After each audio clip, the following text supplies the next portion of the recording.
In the spring of 2021, a quiet investor in New York controlled stock positions worth more than $36 billion. Almost no one on Wall Street knew his name, and not a single one of those positions showed up in any public filing.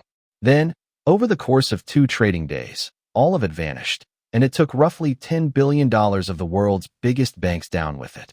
His name was Bill Hwang, and he had just become the largest one-man financial blow-up in modern history.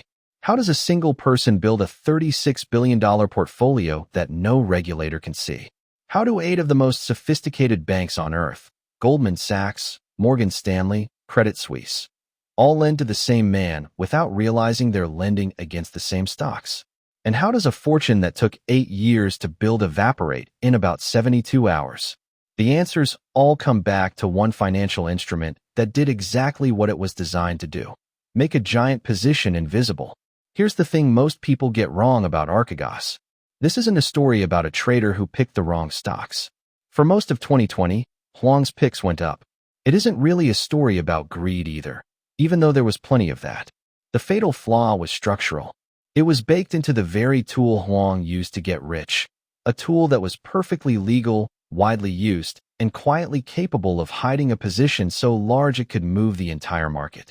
To understand how it all came apart, you have to understand how a man with a criminal record was allowed to disappear in plain sight. Bill Hwang learned to invest under Julian Robertson, the legendary founder of Tiger Management. Hwang was one of the so-called Tiger Cubs, and in the 2000s he ran his own hedge fund, Tiger Asia, managing billions.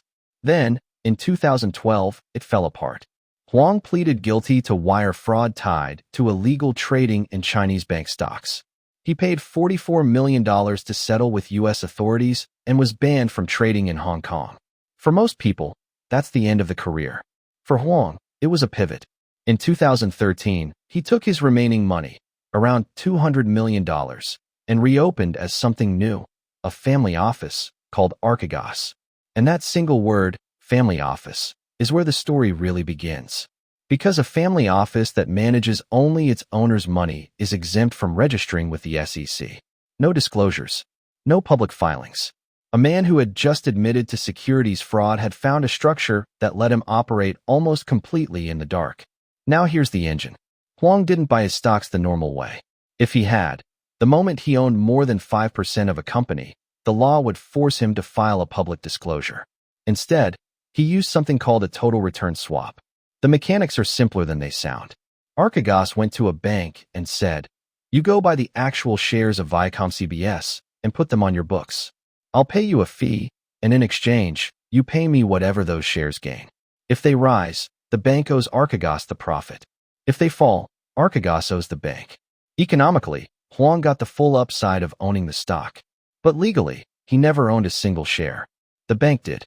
And swaps don't trigger any public disclosure at all.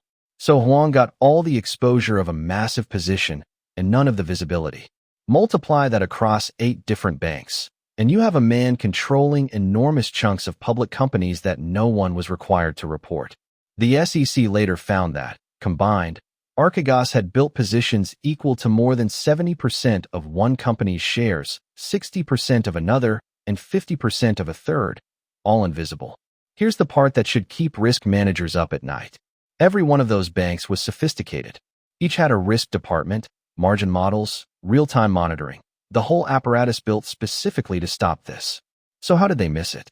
Because each bank could only see its own swaps. Credit Suisse saw the Credit Suisse positions. Morgan Stanley saw the Morgan Stanley positions. Nomura saw Nomura's. Not one of them could see the total. There was no shared registry, no central view, no place where anyone could add it all up. Each bank's risk engine looked at its own slice and concluded, reasonably, that everything was fine. 8 individually correct answers that summed to one catastrophic blind spot. And as Archegos bought more swaps, the banks bought more of the underlying shares to hedge, which pushed those stock prices up, which made Hwang look even smarter, which made the banks even more comfortable lending him more. The whole machine was quietly feeding itself. On March 22, 2021, the spell broke. Viacom CBS, one of Hwang's biggest bets, announced a new stock sale, and the price started to fall. With roughly 5-to-1 leverage, a drop that would sting a normal investor was lethal here. As Viacom slid, the banks did the math on their own slices and started issuing margin calls, demands for Archegos to put up more cash. Huang didn't have it. The portfolio was too concentrated and too leveraged to absorb the hit.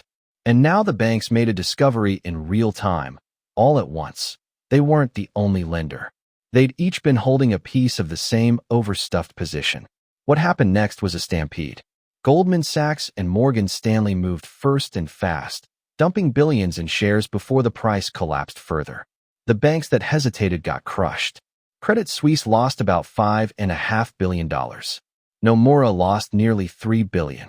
In total, the banks sold roughly $20 billion of stock in a fire sale and absorbed more than $10 billion in losses.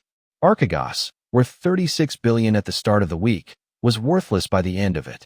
It's tempting to say leverage, or greed, or one man's recklessness. All true, but the deeper cause is the one the headline skipped. Archegos didn't beat the bank's risk systems. It exploited the fact that those systems were never connected to each other. The total return swap is an instrument whose core function is to convert ownership into exposure, to give you the economics of a position while erasing the paper trail that would let anyone measure it. And margin was calculated locally, by each bank, on its own narrow view. There was no aggregate. No one was responsible for the whole. This is the same disease that killed Greensill, just wearing a sharper suit. A financial system that optimized every individual piece while staying completely blind to the sum. The lesson the banks took away wasn't that derivatives are dangerous. It's that the more sophisticated the instrument, the better it hides risk, and derivatives don't make risk disappear. They just move it to wherever no one is looking. In April 2022, Bill Huang was arrested. In 2024, he was convicted of fraud and market manipulation and sentenced to 18 years in prison. So here's the takeaway, and it applies far beyond Wall Street. When something looks safe, ask who can actually see the whole picture, and whether anyone can. Every bank in this story did its own job correctly. The catastrophe lived in the space between them, in the part no single system was watching. That's almost always where the worst failures hide, not in any one component, but in the seams nobody owns. Leverage you can't see isn't gone. It's just waiting for everyone to look at the same time. Archegos hid its leverage from 8 of the biggest banks on the planet. But the next collapse went further. It hid the missing money from the very customers it belonged to. $8 billion of their deposits, quietly gone, while everyone was told it was safe. From a Wall Street family office to a crypto empire built on the same lie. That's FTX, and it's next. The link is on screen now.